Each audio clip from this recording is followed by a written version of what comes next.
Chers internautes, bonjour. Nous sommes aujourd'hui en compagnie de Elie Hatem. Bonjour Elie. Oui, bonjour. Alors vous êtes avocat au barreau de Paris. Les internautes vous connaissent peut-être car vous avez défendu Bob Denard quand en 1995 il s'est fait arrêter par les autorités françaises.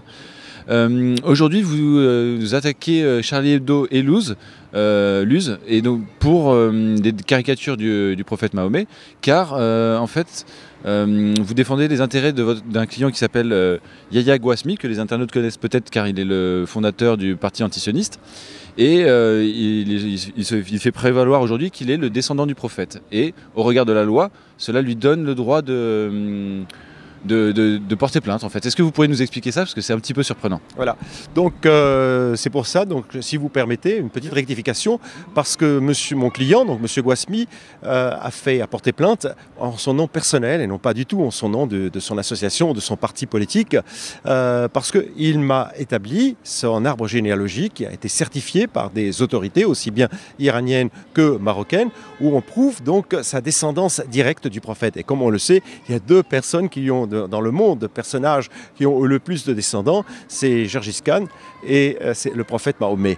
Donc c'est à ce titre-là, comme c'est un descendant donc du prophète, il a trouvé que le fait de dessiner le prophète quelques jours après les attentats qui ont eu lieu, cet acte odieux qui a coûté la vie à plusieurs journalistes de Charlie Hebdo, quelques jours plus tard, en mettant la photo de son ancêtre et l'associant en quelque sorte, parce que quand même le prophète Mahomet est l'un des fondateurs de cette religion, de la religion musulmane, c'est injurieux à son encontre. Et c'est la raison pour laquelle mon client a porté plainte pour, si vous voulez, pour la réputation de son ancêtre, qui est le prophète et fondateur de l'une des plus grandes religions du monde. D'accord. Alors la suite de l'affaire, donc c'est mercredi, je crois?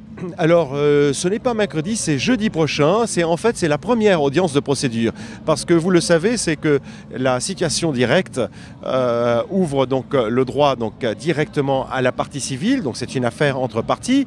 Et la 17e chambre correctionnelle du tribunal de grande instance de Paris, où un calendrier sera établi, bien entendu. Avant cela, il y aura une consignation qui sera prononcée par le tribunal pour cette affaire. D'accord. J'imagine que vous êtes plutôt confiant?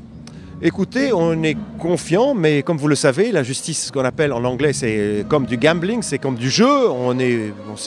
Il faut toujours être prudent, il ne faut jamais vendre la peau de l'ours avant de l'avoir tué. Mais je trouve quand même que c'est un peu curieux quand même qu'une quinzaine de jours après avoir reçu la citation, que Charlie Hebdo ait déclaré, Luz en particulier, pour qui j'ai beaucoup de sympathie d'ailleurs, a déclaré qu'il ne dessinera plus le prophète Mahomet. Donc je ne sais pas si c'est la plainte qui l'a poussé à décider qu'il ne dessinerait plus le prophète Mahomet. Si c'est le cas, donc je pense que j'ai gagné déjà le procès avant qu'il soit fait par le tribunal. Très bien. Eh bien, Elie Hatem, je vous remercie beaucoup pour cette interview et je vous souhaite bonne chance pour ce procès. Merci beaucoup à vous.